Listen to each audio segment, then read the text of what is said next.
12 hours? Now, did you see my ex-wife there at all, running around?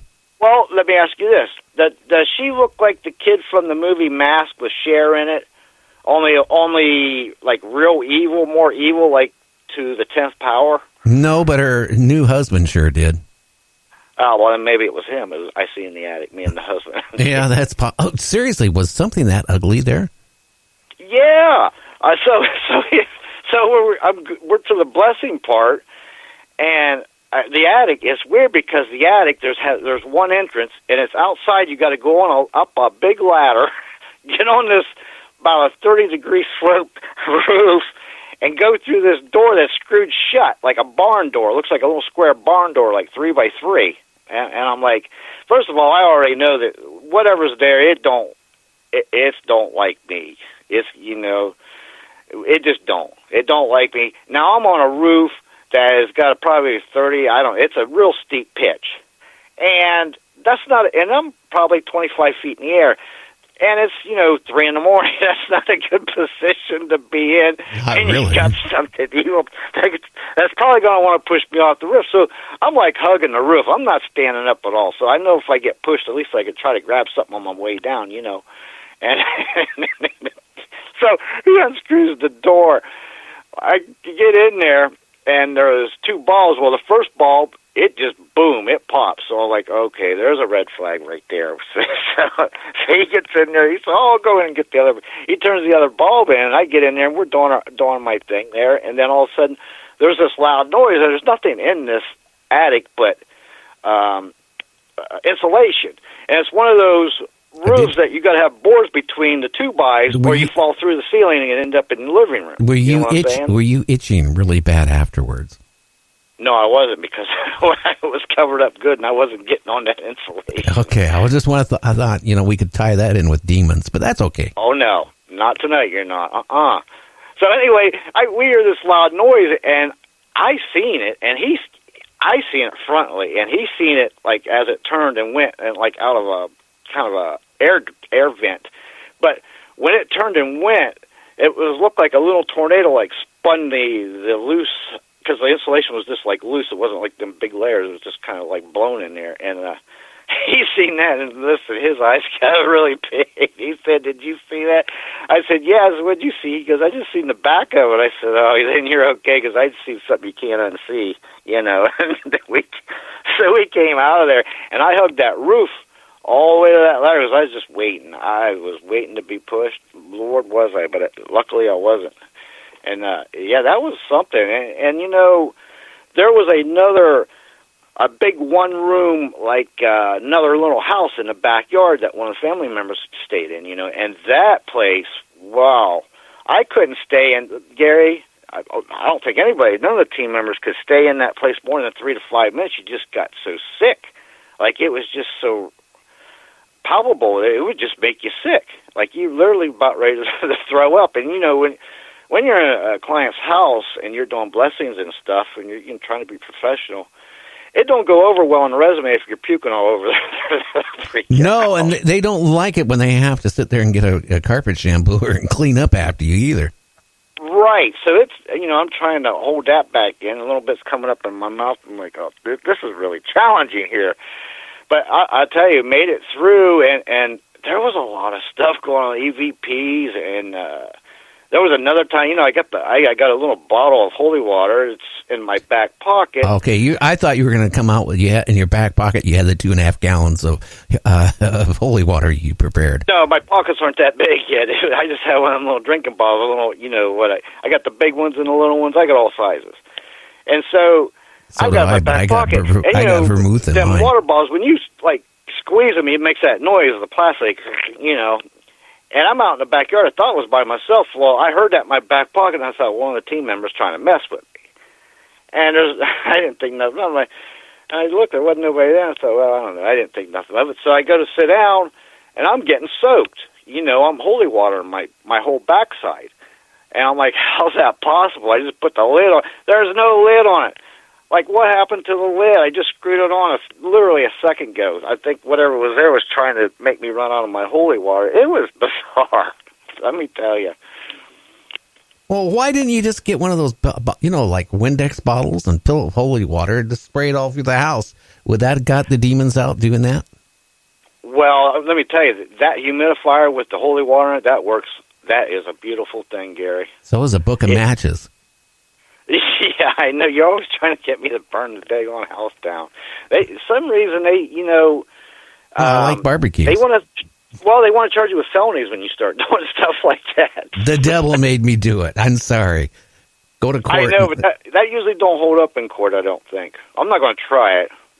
Not today. Not today, Satan. No. Well, no, we need somebody, in the field to actually, take it to court. Because you know what? The polygraph tests will put you in jail, right? But when they go to court, they can't bring it up in court, That's crazy. Now, if you're a ghost hunter and you have ghosts and you have all these recordings of sounds and all this stuff, if you end up burning the house down and you get, for arson, I mean, hey, look, the devil made me do it, or one of the whatever made me do it. Somebody needs to take that to court to see how far it goes. Well, I think that Ronnie DeFeo tried that in the Amityville house, and I think they still got him in a cell somewhere thinking about that one. Yeah, with Patty. So we only got like 9 minutes. So, okay, what happened at the end? Did you get rid of the demons out of the house? Well, here's the thing. Yeah, listen. Here's the thing. There was. I tried to. I knew there was some portals there. There was some kind of paranormal highway. Because here's the thing: the family had been there 20+ years, and these problems just started like 5-6 years ago. Well, that doesn't make sense, And the thing is, this evil stuff doesn't sit around bored one night and say, "This place has been the bottle. Okay, this family here, let's go mess with them." No, they got to be inadvertently invited or something. Something happened. Anyway, I can't get into detail, but I did figure out all the pieces and why it happened and all that. So I found these portals. There was 8 freaking portals on this property, and it takes a lot of mind power and energy to close these things. So luckily there was a team member that knew how to do it and helped me. I'd probably still be there. And we got all those closed, did the house blessing, and whenever we was done, which took an investigation, all that took almost 12 freaking hours. And it was a beautiful thing because that family, Gary, they hadn't had real true peace. They've been terrorized. They've been terrorized for 5 years. I mean, they're seeing doppelgangers and stuff was mimicking each other. They thought it was, the husband, and it wasn't the husband. They think they're seeing the husband, and it's not the husband. It was some really You mean that, like, the husband, right, could be going in and making mad passionate to his wife and find out it was a demon?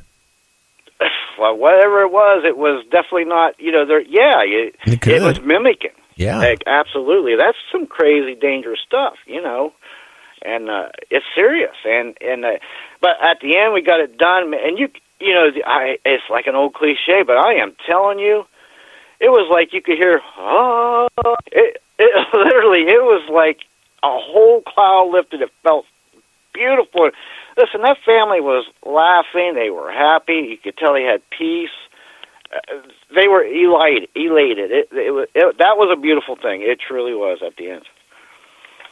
So, I mean, did they have anything like banging on the walls, blood running? They had blood banging on the walls. Yeah, there was scratching, knocks, footsteps. Were they getting smells. physically hurt? Any of them getting scratches or anything like that? Yeah, there was some of that going on too. Yep, absolutely. Yep. Oh, wow. Yes, sir. Yeah, right. Yeah, no, it was serious stuff. I mean, you can laugh about some of the things but no, it was all in all, but all seriousness, that was a serious case with serious stuff. And this has been going on for these poor people for 5 years, man. Well, what made him reach out after 5 years to get you guys? Well, here's the thing. They'd had a couple, I believe, maybe religious people there, and they've had 4 other teams there. And unfortunately, we talked about it before, you got these teams that are in it for a hobby, or they don't know what they're getting into. Or money. And what they would do, they wouldn't help them. They would actually make it work. They would stir that stuff up and then leave. Now, these people got to live here. Now, that evil's there is even more mad. So, over a 4-year period, it's really built up and got worse and mad because they're trying to find somebody to help them. But instead, you've got 4 different teams that came in over a 4 or 5 year period that made things worse. But what happens after you did the cleansing and done all this stuff? What happens if it comes back twofold or fourfold? I mean, well, here's the thing. It's gone, and it will be gone until, but here's the thing, and I always say this, people are their own worst enemies, honestly. Me, you, we're our own worst enemies. Now, here's the thing. They have the knowledge of what they need to do and to keep it gone and to keep up. It's just like anything else in life. You know what's right and wrong, what you need to do, what not to do, and you've got to be on that. You've got to be proactive. And if you're not, and you do something that, again, it could be anything, whatever it may be, that invites something like that back in, then you're right back to square one. But hopefully, I don't think these people, I think they're going to be good, because I don't think they're going to take 2 steps backwards. So now, did they? I have good hopes. Did they have any young kids involved in all this going on too? No young kids. They were all adults there. Yeah. Well, how many people were living in the house? 3. Just 3. Okay. So yeah. How do you know when you do the cleansing and you do your thing that they're actually gone and not stepped out having a cigarette? Well, that's a good point.